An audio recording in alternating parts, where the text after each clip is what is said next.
In this lecture बच्चों लोग हम डिस्कस करेंगे सीकेंट या सेक एक्स का या सेक थीटा का डोमेन रेंज और ग्राफ क्या बनेगा। सेक थीटा का जो हमारा कॉस का रेसिप्रोकल है, सेक हमारा कॉस का रेसिप्रोकल, कॉस थीटा या कॉसेक्स का रेसिप्रोकल का हमारा डोमेन रेंज एंड ग्राफ क्या होने वाला है। तो एक चीज तो मैं आपको बता दूं कि जो हमारा इसका डोमेन रेंज और ग्राफ बनेगा, जो सेक का होता है, जो कॉस का होता है वो बस नहीं होना, बाकी सब होना है। सीधी सी बात, नहीं समझे? जो हमारा कॉस का ग्राफ बनेगा वो इसका ग्राफ नहीं बनेगा। जो हमारी कॉस की डोमेन होगी, जो कॉस का डोमेन होगा वो इसका डोमेन नहीं होने वाला है। देखो, दो ब्लैक कलर की लाइन के बीच में मैंने बनाया हुआ है, ये जो ब्लैक वाला पार्ट है, इस वाले पार्ट, ये कॉस का, ये कॉस का आपको दिख रहा है, ये कॉस का क्या है, हमारा ग्राफ है। ठीक, कॉस का ग्राफ जीरो से स्टार्ट होता है, जीरो पर +1 होता है। जीरो पर क्या होता है बच्चे लोग? जीरो पर +1 होता है, जीरो पर +1। और पाई पर क्या होता है? पाई पर क्या होता है? -1 होता है। ठीक है। और 90 पर ये क्या होता है? 90 पर ये जीरो हो जाता है। 90 पर क्या होता है? 90 पर ये देखो बच्चे लोग, यहाँ 90 पर, 90 पर ये क्या होता हो जाता है? जीरो हो जाता है। ठीक। और 2 पाई पर, 270 पर या 3 पाई/2 पर भी क्या होता है? जीरो होता है। ठीक। सो कॉस वाली केस की बात करें, जीरो पर स्टार्ट, जीरो पर +1, और 180 पर, जीरो पर +1 और 180 पर क्या होता है? 180 पर हमारा -1, और 2 पाई पर वापस से क्या होता है? +1 होता है। 90 और 270 पर ही हमारा जो कॉस थीटा है वो क्या होता है? जीरो होता है। ठीक। सो यदि मैं 90 पुट करूं या पाई पुट करूं यहां पर, सो पाई/2 की वैल्यू क्या होती है? जीरो होती। कॉस पाई/2 या 3 पाई/2 या 270 डिग्री की मैं बात करूं, तो वहां पर कॉस का वैल्यू क्या होता है? जीरो होता है, और ये आ जाएगा नॉट डिफाइन। तो हमारा जो सेक थीटा होगा वो 0 डिग्री पर, हमारा जो सेक थीटा होगा वो 0 डिग्री पर क्या होगा? +1 होगा। 180 पर भी क्या होगा? +1 होगा। बट 90 पर क्या होगा? नॉट डिफाइन होगा। सो ग्राफ को समझने से पहले हम वापस से एक बार डोमेन और रेंज समझ लेते हैं। ठीक है, कि हमारा जो डोमेन और रेंज होगा वो क्या बनने वाला है। समझ आ रहा है कि नहीं आ रहा है ना? चलो स्टार्ट करते हैं। सो हमारा जो डोमेन होगा, सेक का जो हमारा डोमेन होगा वो क्या होने वाला है? डोमेन मतलब इनपुट वैल्यू, डोमेन मतलब एक्स का इनपुट वैल्यू। ठीक है। ये क्या होगा? All real number, all real number, सब कुछ होगा। क्या नहीं होगा ये देखना है अपन को। जहां पर भी नॉट डिफाइन आ रहा है वो नहीं होगा। नॉट डिफाइन कहां पर आ रहा है? वर्टिकल लाइन पर आ रहा है। वर्टिकल लाइन बोले तो, नॉट डिफाइन कहां? वर्टिकल लाइन बोले तो जहां जहां भी 90 डिग्री वर्टिकल लाइन पर नॉट डिफाइन आ रहा है। ठीक है। जहां जहां भी 90 डिग्री है और 270 डिग्री है, मतलब जब जब 90 और 270 बनेगा, या वर्टिकल लाइन जहां जहां भी आएगा, जिस जिस जो जो एंगल हमारा वर्टिकल लाइन पर आएगा, वहां वहां ये नॉट डिफाइन होगा। ये तो 0 डिग्री है। ठीक है। ये पाई/2 90 पर और 270 पर क्या होगा? नॉट डिफाइन होगा। 180 पर तो क्या होगा? +1 होगा, है ना? जीरो पर +1 और 180 पे क्या होगा बच्चे लोग? -1 होगा। ठीक। सो वर्टिकल लाइन पर हमारा क्या होगा? नॉट डिफाइन आएगा। अब not define vertical line, vertical line how can be so? पाई/2 या 3 पाई/2 and so on. So 2n+1 into पाई/2। ठीक है। n की वैल्यू 0 पुट करूंगा तो पाई/2 आएगा, n की वैल्यू 1 पुट करूंगा तो 3 पाई/2 आएगा।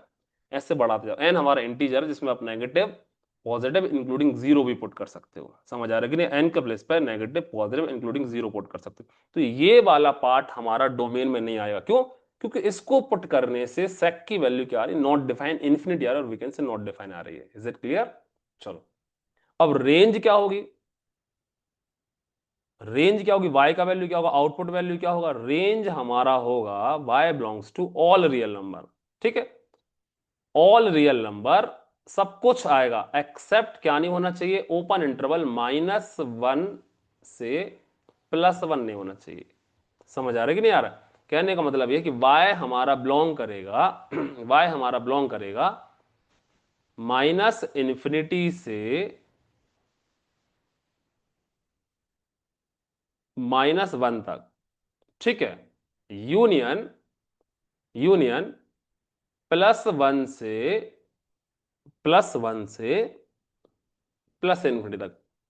समझ आ रही है कि नहीं? देखो लिखा हुआ है माइनस इन्फिनिटी से क्लोज इंटरवल -1 तक, मतलब -1 इंक्लूड होगा, बट माइनस इन्फिनिटी इंक्लूड नहीं, उनकी सारी की सारी बीच की वैल्यू आ जाएंगी।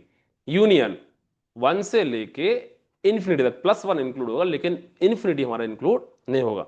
यदि हम इसको नंबर लाइन पे रिप्रेजेंट करें तो क्लियरली आपको देखने को मिलेगा कि हमारा जो रेंज आने वाली है वो रेंज क्या आने वाली है।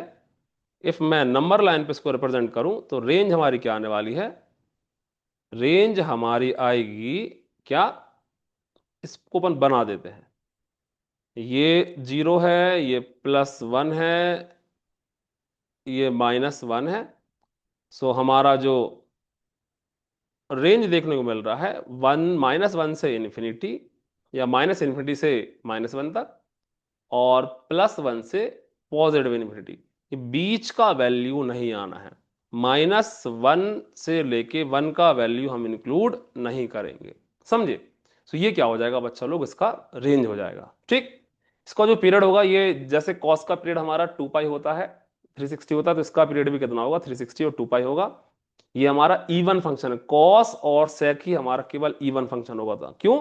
क्योंकि f माइनस एक्स का वैल्यू क्या आना चाहिए? एफ एक्स आना चाहिए, और इसी में केवल एफ एक्स आता है। कहने का मतलब है कि कॉस माइनस थीटा की वैल्यू क्या होती है?